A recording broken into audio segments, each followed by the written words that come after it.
Assalamualaikum warahmatullahi wabarakatuh. Bagaimana kabarnya anak sekalian hari ini? Semoga semuanya selalu sehat walafiat serta dalam lindungan Allah Subhanahu wa taala. Dan tentunya tetap semangat dalam beraktivitas meskipun hanya di rumah saja. Kali ini kita akan mempelajari bersama pelajaran Pendidikan Agama Islam dan Budi Pekerti untuk kelas 4 SD dengan tema beriman kepada Allah Subhanahu wa taala dan para rasulnya. Namun sebelum kita memulai pelajaran kali ini, seperti biasa, marilah kita bersama-sama membaca basmalah, berdoa kepada Allah Subhanahu wa taala agar semua ilmu yang didapatkan menjadikan kita manfaat di dunia sampai nanti kita di akhirat. Allahumma amin. Baiklah anak sekalian, marilah kita memulai pelajaran kali ini. Nah, inilah materi yang akan kita bahas. Beriman kepada Allah Subhanahu wa taala dan para rasulnya. Di sini anak-anak bisa membaca kompetensi dasar atau yang harus dipelajari pada materi kali ini.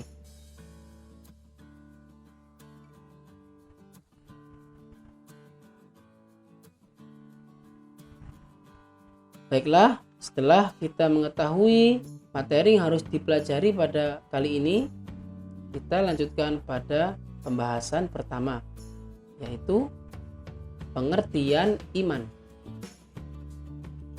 Mengapa iman menjadi pembahasan pertama pada kali ini? Sebab iman merupakan fondasi pokok atau dasar yang harus ada pada hati seorang muslim. Karena kita seorang muslim, maka kita wajib mengetahui apa itu iman. Pada bab ini anak-anak sekalian, pengertian iman dibagi menjadi dua pengertian, baik secara bahasa dan juga secara istilah. Adapun iman secara bahasa artinya percaya. Sedangkan secara istilah, iman adalah meyakini dalam hati, mengucapkan dengan lisan, dan mengamalkan dengan perbuatan. Sekali lagi, diulangi lagi, secara bahasa iman artinya percaya.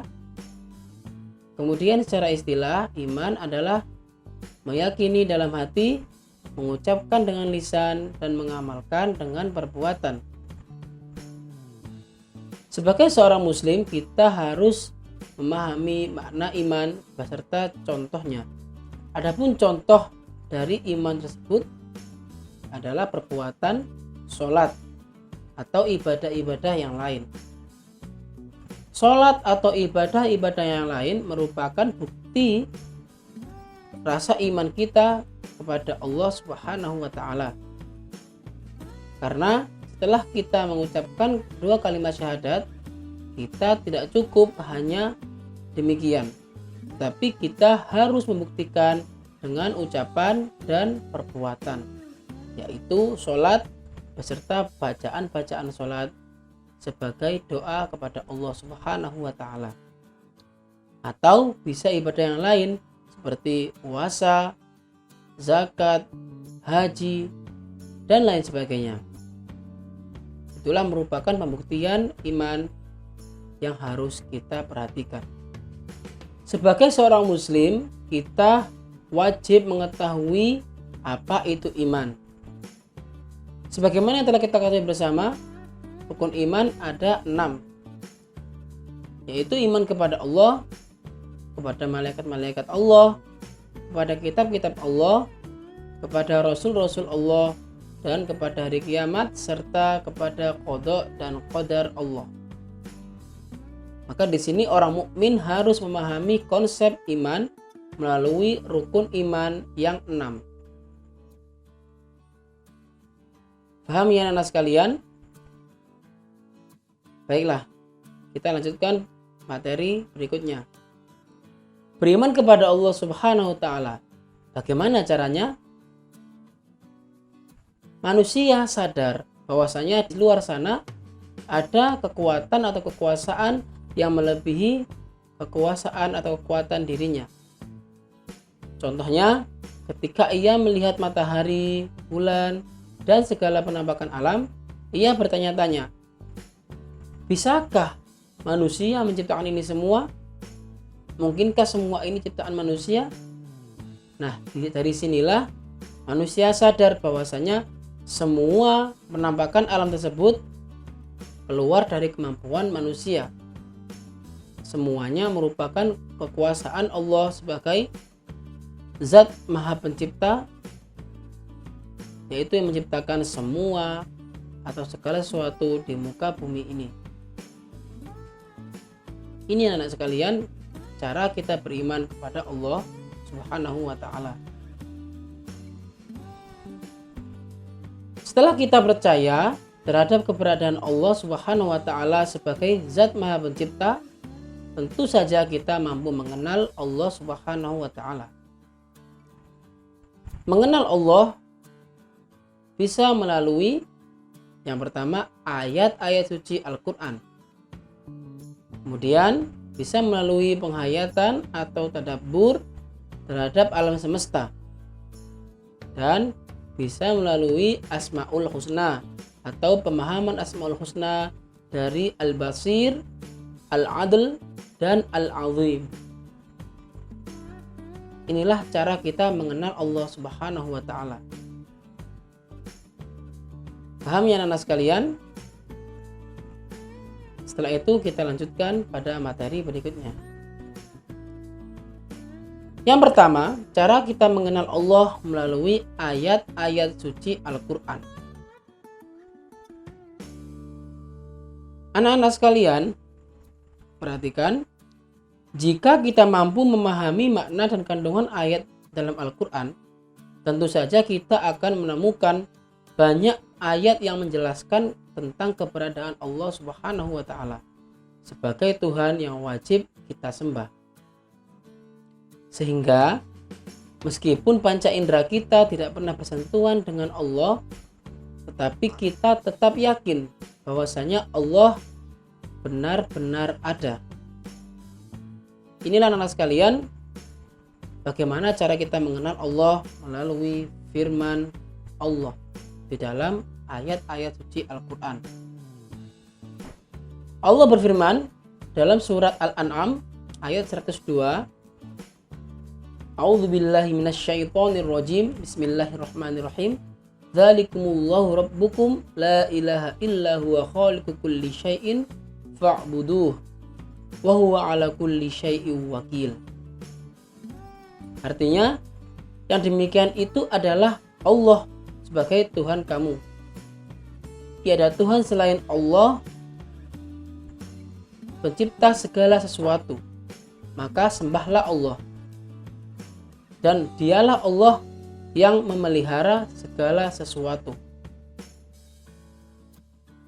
Inilah anak-anak sekalian, jika kita memahami ayat-ayat suci Al-Quran yang menjelaskan bahwasanya Allah merupakan Tuhan yang harus kita sembah dan Allah itu benar-benar ada wujudnya.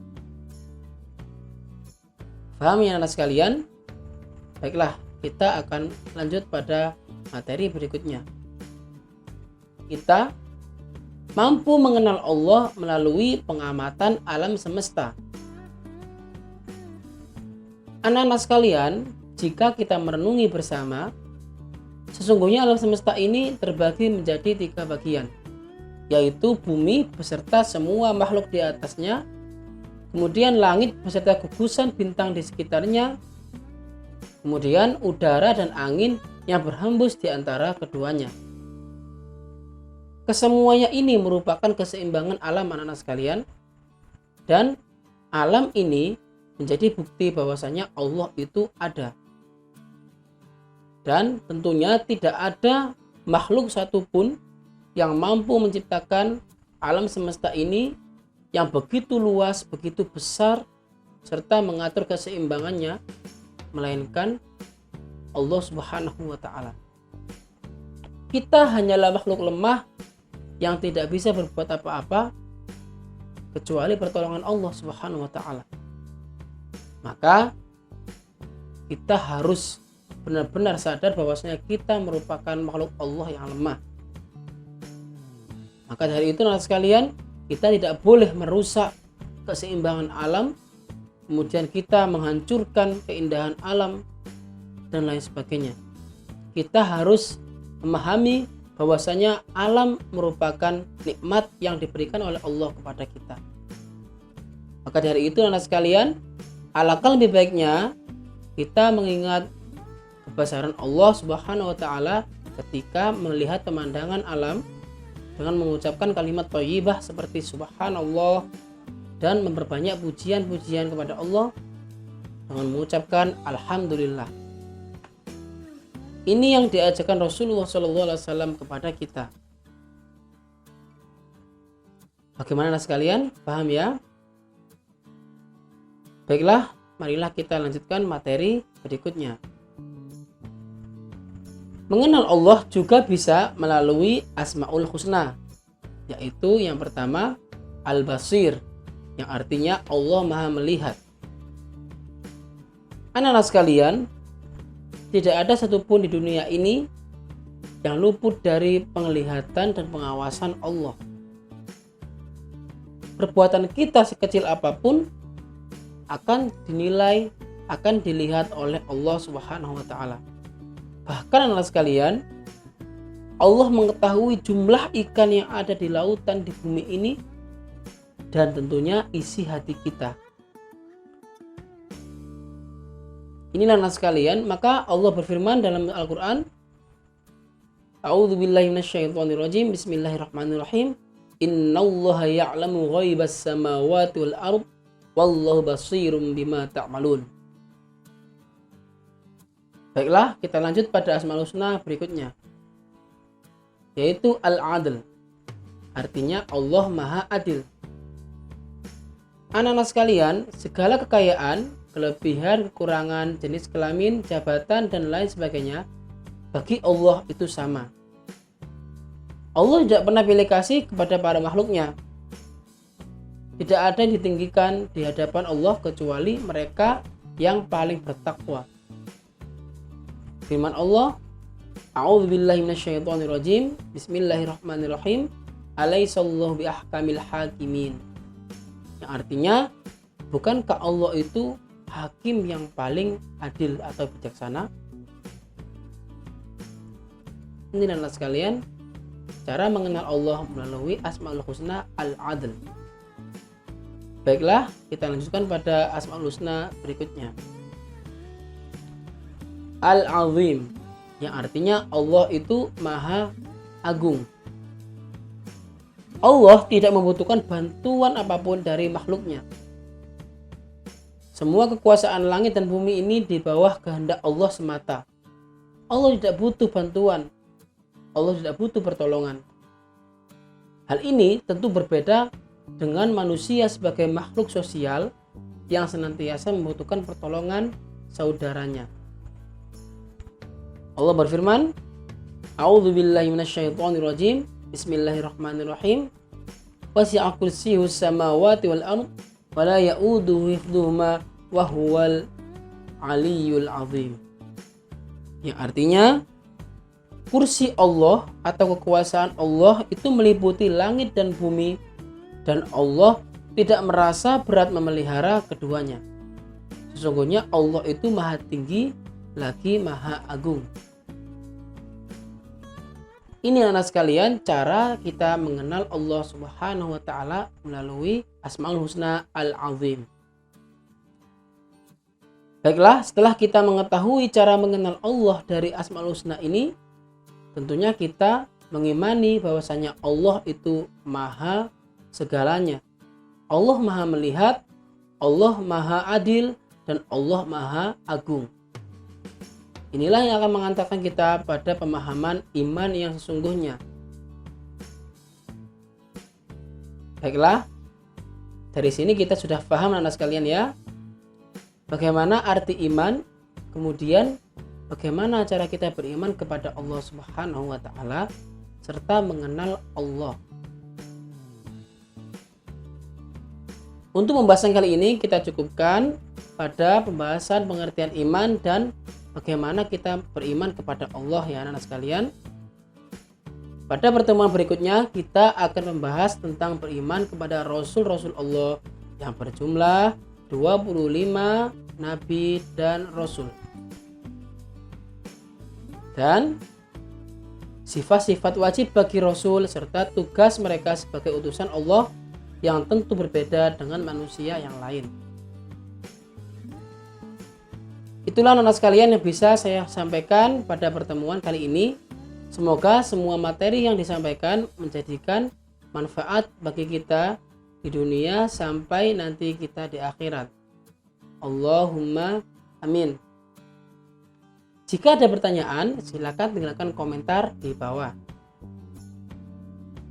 Baiklah anak-anak sekalian, kita akan lanjutkan pertemuan berikutnya pada tema yang sama, yaitu beriman kepada Allah dan Rasul-Nya dengan subtema beriman kepada Rasul-Rasul Allah. Itu saja dari saya. Wabillahi taufiq wal hidayah. Wassalamualaikum warahmatullahi wabarakatuh.